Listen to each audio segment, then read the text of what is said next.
नमस्कार, स्वागत है आपका हमारे YouTube channel fact GK and fact पर। आज लेकर आए हम railway group D previous year जितने भी क्वेश्चंस हैं वो आज की वीडियो में हम डिस्कस करने वाले हैं। आज का हमारा टॉपिक होने वाला है ऊर्जा के स्रोत, यानी कि हम टॉपिक वाइज जो है रेलवे ग्रुप डी के सभी प्रीवियस ईयर क्वेश्चंस जो डिस्कस कर रहे हैं, साइंस के अभी हमने डिस्कस कर रहे हैं। तो ऊर्जा के स्रोत रेलवे ग्रुप डी पार्ट 6 जो है ये वीडियो रहने वाली है। हमने पार्ट 5 तक जो वीडियो अपलोड कर दी, अगर जिसने भी जाकर नहीं देखी वो जाकर ज़रूर देख ले।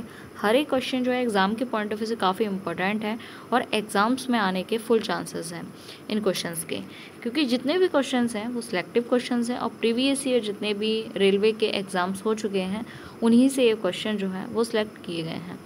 तो अगर चैनल पर नए हैं, चैनल को सब्सक्राइब ज़रूर कर लीजिएगा, बेल आइकन ज़रूर प्रेस कर लीजिएगा, जिससे आपको हमारे वीडियो का नोटिफिकेशन डेली मिलता रहेगा। अगर आप रेलवे ग्रुप डी तैयारी कर रहे हैं तो जीके काफ़ी इंपॉर्टेंट रोल प्ले करता है, तो उसके लिए आपको डेली करंट अफेयर्स से भी टच रहना पड़ेगा। तो डेली करंट अफेयर्स का वीडियो देखने के लिए हम रोज़ डेली 10 बजे वीडियो डेली करंट अफेयर्स का वीडियो जो है वो अपने चैनल पर अपलोड कर देते हैं, जाकर ज़रूर देखिएगा। तो चलते हैं, आज का वीडियो स्टार्ट करते हैं। सफलता धैर्य और लगन से मिलती है। एक दिन में परिणाम नहीं दिखेंगे, लेकिन हर दिन आपका सेल्फ कॉन्फिडेंस बढ़ेगा। सच बात है, सफलता जो है उसके लिए धैर्य और लगन चाहिए, क्योंकि एक दिन में अगर आप सोचें कि आज मैं पढ़ लेता हूँ और कल मेरा सिलेक्शन हो जाएगा, दैट इज़ नॉट पॉसिबल।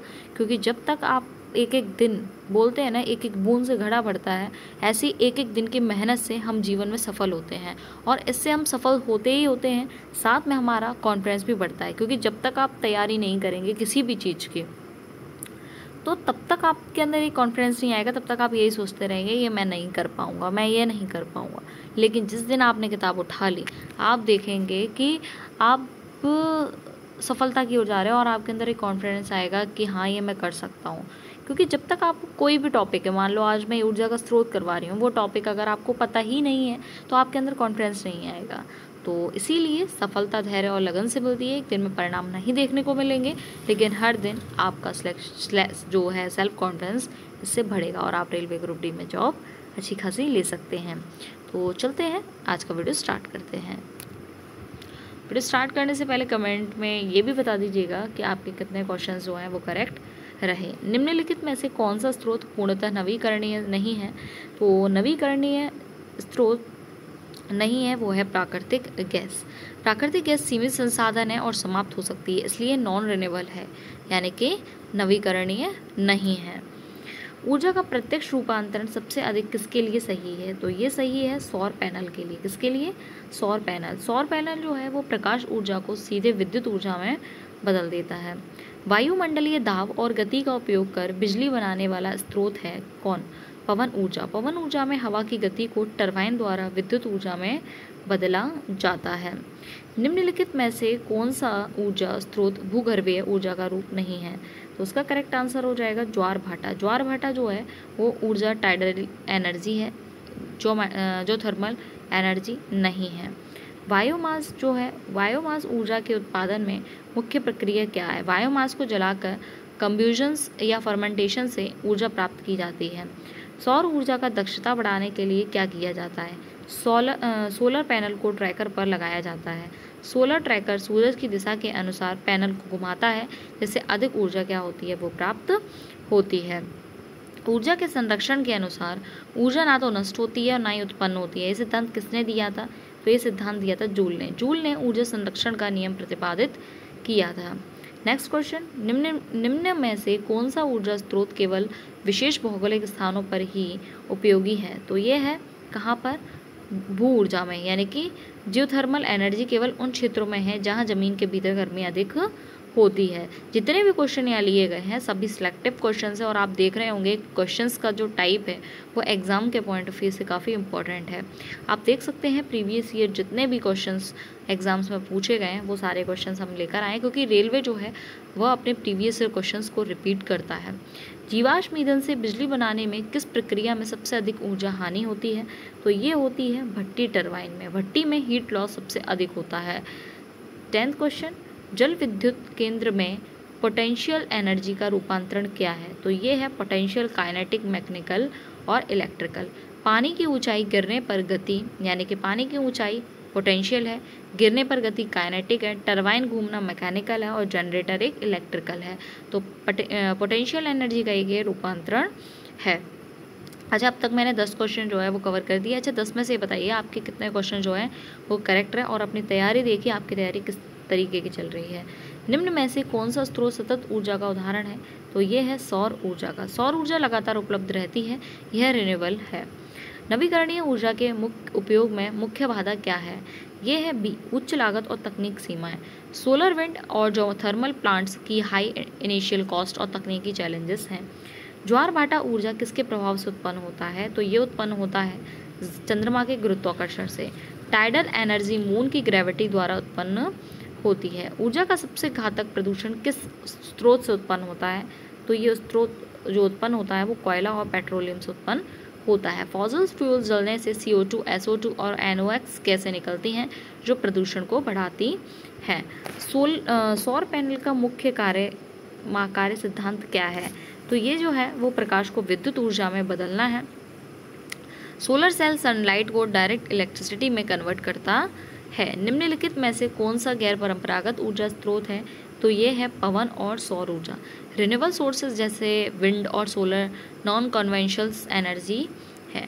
परमाणु ऊर्जा में मुख्य ऊर्जा उत्पादन किस प्रक्रिया से होता है? तो ये फिजन से होता है, यानी कि यूरेनियम और थोरियम के न्यूक्लियर फिजन से बड़ी मात्रा में ऊर्जा निकलती है। बायोफ्यूल किस प्रकार का ईंधन है? बायोफ्यूल जो है वो रिन्यूएबल है। बायोफ्यूल पौधे और कचरों से बनता है, रिन्यूएबल एनर्जी एक तरीके से है। हाइड्रो पावर में ऊर्जा हानि सबसे अधिक कहाँ होती है? तो ये होती है पानी के प्रवाह में। वाटर फ्लो से मैकेनिकल कन्वर्जेशंस में कुछ ऊर्जा खपत होती है। जल विद्युत में पेनस्टॉक का कार्य क्या है? तो जल विद्युत में जो पेनस्टॉक का कार्य है वो है टरबाइन तक पानी को गर्म देना। पेनस्टॉक पानी का टरबाइन तक डायरेक्टेड फ्लो में पहुंचता है। पवन ऊर्जा का कन्वर्जन एफिशिएंसी किस पर निर्भर करता है? तो ये निर्भर करता है हवा की दिशा और गति पर। विंड टरबाइन और की एफिशिएंसी हवा की गति और दिशा पर निर्भर करता है। कम हवा में बिजली कम बनती है। सौर थर्मल ऊर्जा का मुख्य उपयोग क्या है? तो ये है टरबाइन चलाना, खाना पकाना और पानी गर्म करना। सोलर थर्मल डिवाइसेस सनलाइट से हीट जनरेट करते हैं, जैसे सोलर कुकर और वाटर हीटर। जियोथर्मल एनर्जी का मुख्य लिमिटेशन क्या है? जियोथर्मल एनर्जी का जो मुख्य लिमिटेशन है वो है क्या? Location specific. जियोथर्मल एनर्जी केवल उन जगहों पर वायबल होता है जहां अंडरग्राउंड हीट पर्याप्त होती है। बायोमास ऊर्जा के लिए कौन सा कच्चा माल अधिक उपयुक्त है?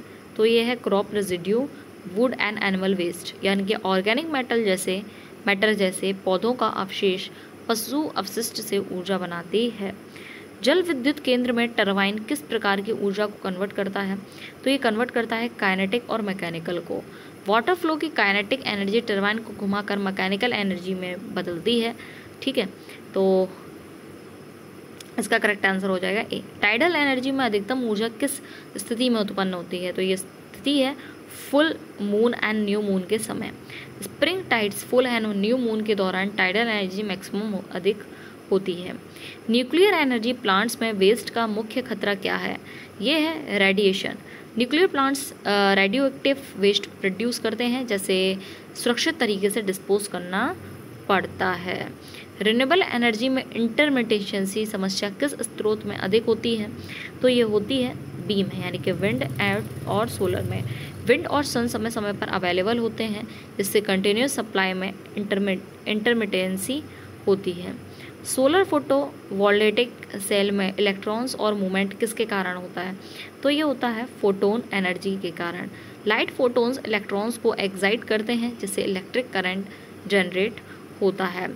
आज का ये लास्ट क्वेश्चन है, निम्न में से कौन सा स्रोत नवीकरणीय है और ऊर्जा उत्पादन में कार्बन एमिशंस न्यूनतम है? तो ये है विंड। विंड एनर्जी रिन्यूएबल और इलेक्ट्रिसिटी जनरेट करते हैं समय CO2 एमिशंस लगभग 0 होती है। तो आज की वीडियो में हमने कवर किए हैं most important 30 railway group D previous year questions ऊर्जा के स्रोत से रिलेटेड।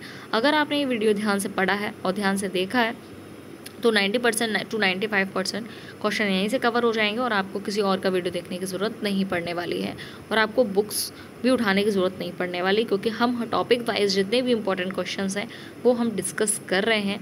तो चैनल पर नए हैं, चैनल को सब्सक्राइब ज़रूर करिएगा, जिससे हमारा मोटिवेशन भी बढ़ता रहे और हम आपके लिए अच्छे अच्छे और भी अच्छे वीडियोज़ लेकर आते रहें। तब तक के लिए अपना ख्याल रखें। जय हिंद, जय भारत।